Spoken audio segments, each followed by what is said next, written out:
হচ্ছে স্পিকারের বিরুদ্ধে অনাস্থায় সই করতে বা অনাস্থা প্রস্তাবে সই করতে তৃণমূলের কোনো অসুবিধা নেই বা আপত্তি নেই। সেই অনাস্থা প্রস্তাবে তৃণমূলের প্রত্যেকটা এমপি, বিশেষ করে লোকসভার যে 28 জন এমপি আছে, সবাই সই করবে।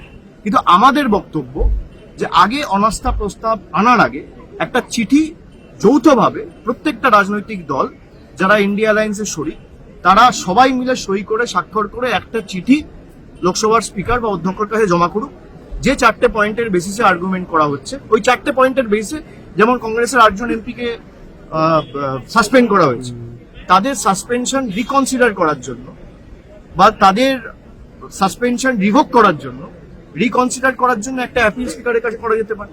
স্পিকারকে 2 দিন 3 দিনের একটা সময় দেওয়া যেতে পারে।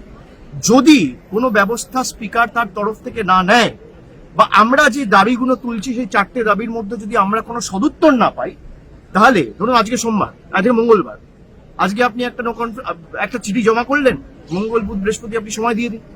যদি বৃহস্পতিবারের মধ্যে কোনো সুরাহা না হয়, শুক্রবার নো কনফিডেন্স মুভ হয়, কোনো অসুবিধা নেই। এবং আমরা চাই যে হাউস চলুক, আমরা চাই পার্লামেন্ট চলুক, সরকার চায় না পার্লামেন্ট চলুক।